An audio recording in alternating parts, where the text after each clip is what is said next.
Copyright disclaimer under Section 107 of the Copyright Act 1976. Allowance is made for fair use for purposes such as criticism, comment, news reporting, scholarship, and research. Fair use is a use permitted by copyright statute that might otherwise be infringing. Non-profit, educational, or personal use tips the balance in favor of fair use.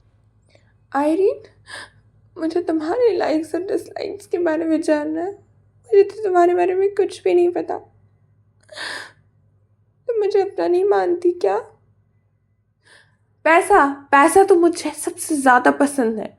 वही तो मेरा जीवन का असली साथी है। खाना खाना मेरे हिसाब से पेट में हमेशा जगह होती है खाने की। और हाँ, ऐसा ही नहीं, मेरे हिसाब से तो खूबसूरत लोग तो मेरे हिसाब से मैं उन पे ज़िंदगी भर देख सकती हूँ। और उनके आसपास ही मैं अपने दोस्तों के साथ, अपने स्टफ्ड एनिमल्स के साथ हमेशा घूम सकती हूँ। और मेरा बचपन से सपना रहा है कि मैं एक रईसज़ादा बनूँ, रईसज़ादा जिससे उठना भी ना पड़े अपने काम के लिए। हे भगवान, मैंने क्या कह दिया? मुझे तो यकीन ही नहीं हो रहा कि ये सब कुछ मैंने कहा। तो कहानी ग्लोरिया प्रिंसेस की अचानक से मुझे आयरीन को अपने सबके सामने फियांसे कहने से शुरू हुई, और आज उसका 3rd पार्ट कंटिन्यूएशन होने वाला है।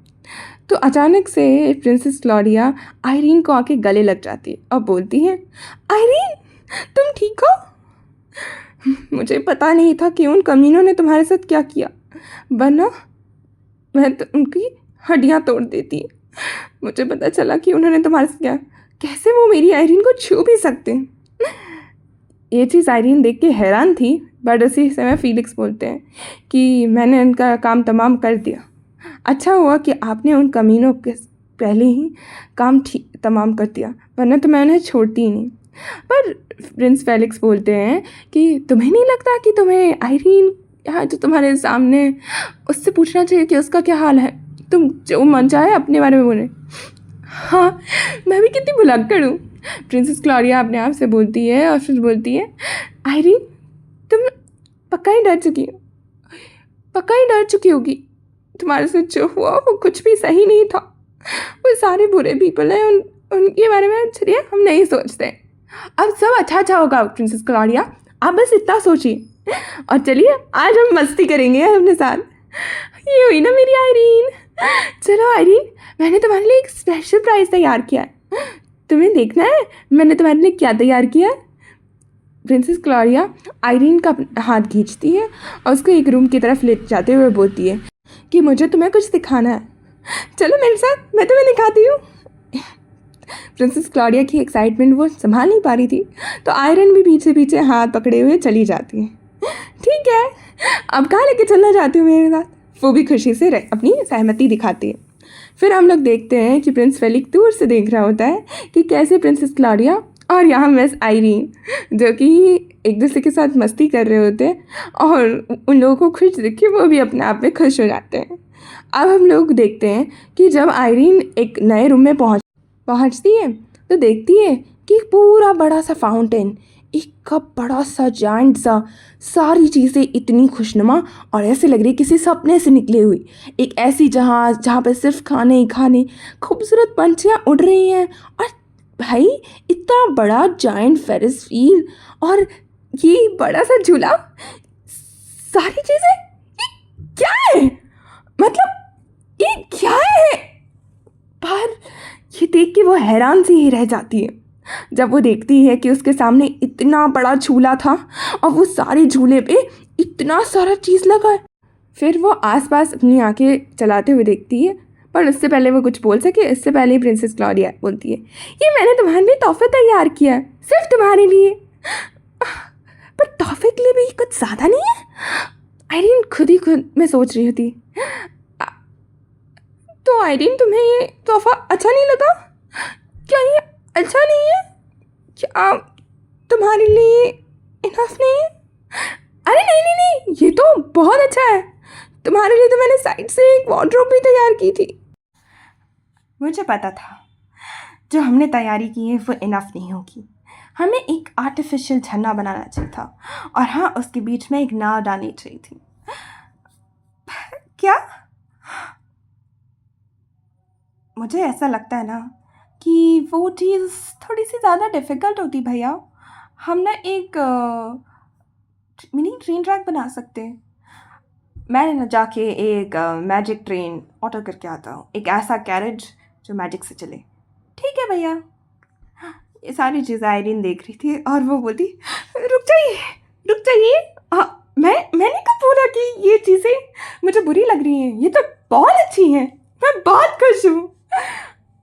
आयरीन, तुम्हें पता है क्या?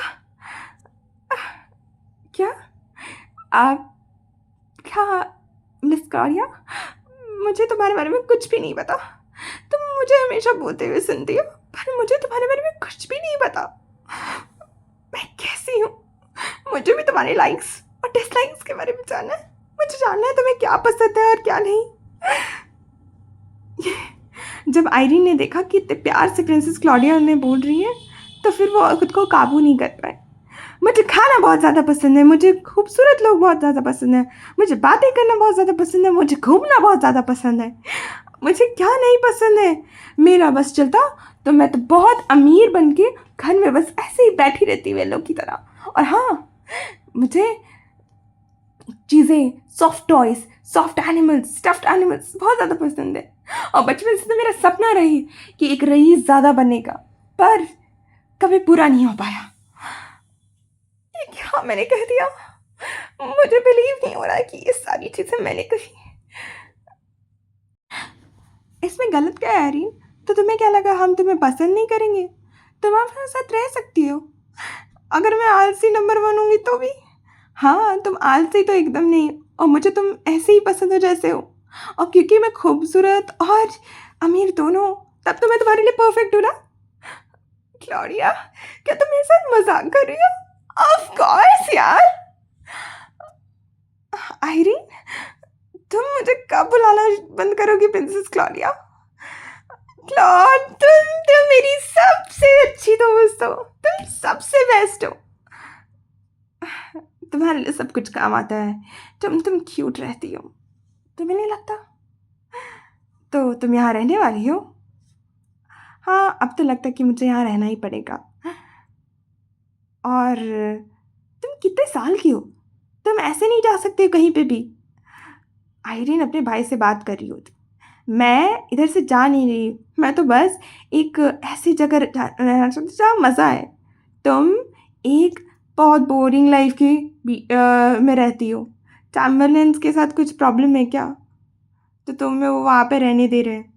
अरे नहीं, उन्हें तो लगता है कि मैं क्यूट हूँ। लगता है अब तुम सच में ही पागल हो गई हो। मतलब मैं पागल हो गई, और तुम्हें नहीं लगता कि हमारे पापा पागल हो चुके हैं? वो जिस तरीके की हरकतें करते हैं ना, मैंने अच्छा किया कि मैं उनसे दूरी मना ली। और जल्दी से तुम भी ग्रेजुएट हो जाओ और फिर तुम यहाँ हमारे साथ रहने आ जाना। मैं सोचूंगा इस बारे में। फीलिक्स भी कह रहा था कि तुम कितने बड़े समझदार इंसान हो। अरे नहीं, मैं समझदार नहीं, तुम बहुत बड़ी समझदार हो। असली कलाकार तो तुम हो। हैं? कहना क्या चाहते हो आप?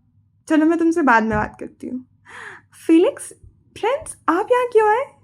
आप अभी तक सोए नहीं? एक्चुअली मैं किताब पढ़ रहा था, तो इसीलिए आ गया। और वो फ़ोन पे कहाँ था? तुम्हारा भाई लियम? हाँ, मेरा एक अकेला भाई, छोटा सा भाई, लियम। एक्चुअली तुमसे मुझे कुछ बात करनी थी। हाँ, तो क्या चीज़ के बारे में आपसे मुझे बात करनी थी? मुझे मैजिक रेजिस्टेंस के बारे में तुमसे पूछना था। क्यों चाहती थी कि मैं उस पे काम करूँ? अरे, मुझे एक भविष्यवाणी मिली थी उसके बारे में। ये तो बहुत हैरान करने वाली बात है, पर फिर भी मुझे समझ आता कि तुम्हें ही क्यों भविष्यवाणी मिली थी। तो मुझे अपनी बलि देनी होगी बहुत बड़े काम के लिए। हाँ, और सुनने में बहुत बड़ा लग रहा है, पर फिर भी मैं वो काम ज़रूर करूँगा।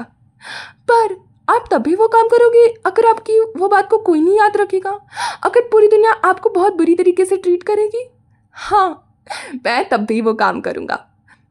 अगर आपकी चॉइस से क्लॉडिया को दुख पहुँचेगा तो भी करोगे क्या? मैं क्लॉडिया के लिए तो अपनी जान भी हासिल करने के लिए तैयार हूँ।